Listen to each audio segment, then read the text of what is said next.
Hayli Gubbi ज्वालामुखी के आसपास के गांवों में सैकड़ों टूरिस्ट और गाइड फंसे हुए हैं।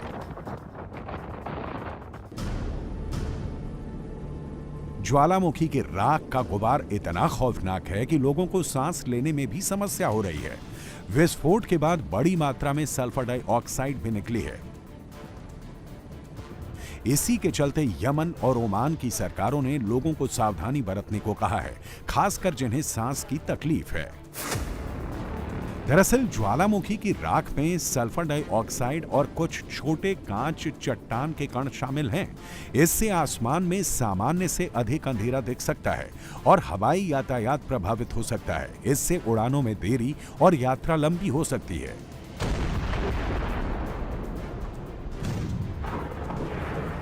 बताया जा रहा है कि पहली बार किसी ज्वालामुखी में इतना जोरदार धमाका हुआ है कि आधी दुनिया तक इसका असर नजर आ रहा है।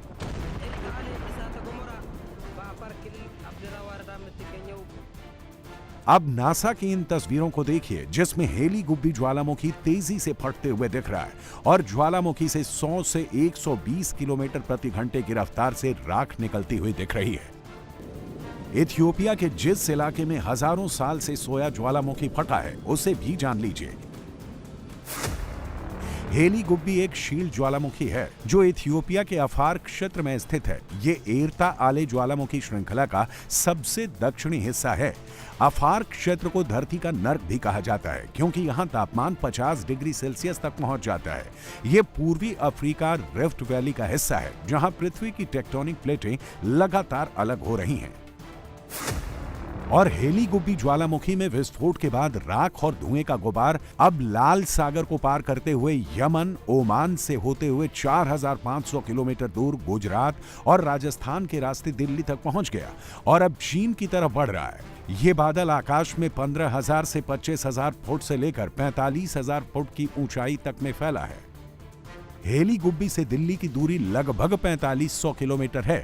ऐसे में सबसे बड़ा सवाल है कि इथियोपिया में ज्वालामुखी विस्फोट हुआ और राख कैसे दिल्ली तक पहुंच गई। इसका जवाब है वायुमंडलीय हवाओं की जेट स्ट्रीम। दरअसल ज्वालामुखी विस्फोट से राख बारीक कणों के रूप में निकलती है।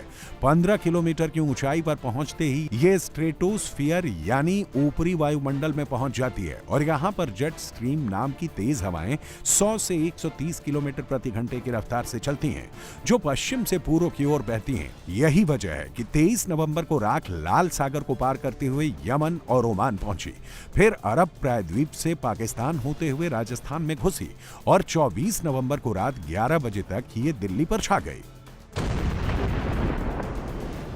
अभी ये ज्वालामुखी की राख 15,000 से 45,000 फीट की ऊंचाई पर उड़ रही है, लेकिन अगर जेट स्ट्रीम ना होती तो ये राख सिर्फ 50 से 100 किलोमीटर दूर गिर जाती। इससे पहले 2010 में 187 साल बाद आइसलैंड में ज्वालामुखी में हुए विस्फोट के बाद उसकी राख भी पूरे यूरोप में फैल गई थी।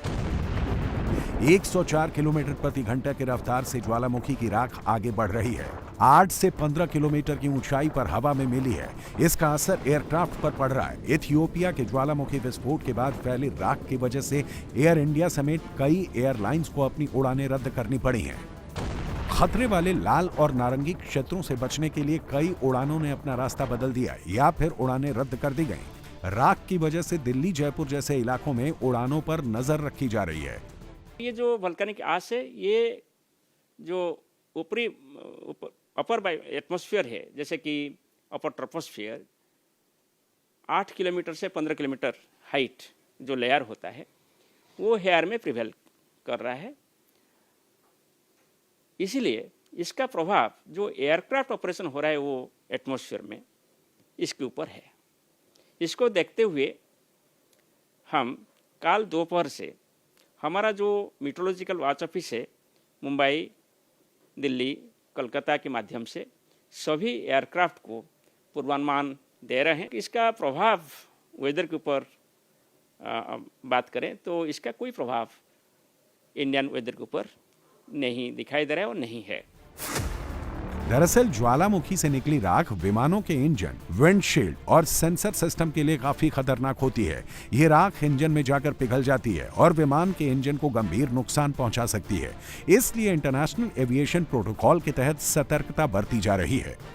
इथियोपिया में अभी खतरा टला नहीं है। ज्वालामुखी फटने के बाद भले ही एकदम शांत नजर आ रहा है, लेकिन ज्वालामुखी से लगातार सल्फर डाइऑक्साइड गैस निकल रही है, जो ये बताती है कि अंदर दबाव बढ़ रहा है और मैग्मा हिल रहा है। इससे आगे और भी विस्फोट हो सकता है।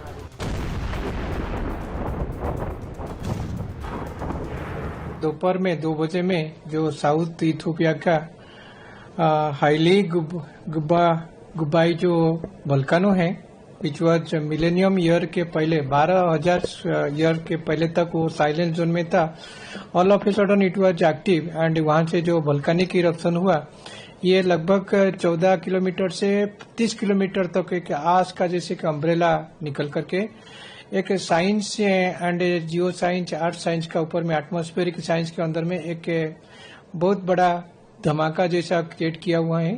फायरिंग के साथ इनके लगभग 10 to 14 किलोमीटर से ऊपर से ज्यादा तक वो जो वातावरण है, तो वहां पे सल्फर डाइऑक्साइड एंड वो मिनरल्स एंड वो सब पार्टिकल्स, डस्ट पार्टिकल्स सब होकर के एक पूरा क्लाउडेड एनवायरमेंट तैयार किया है।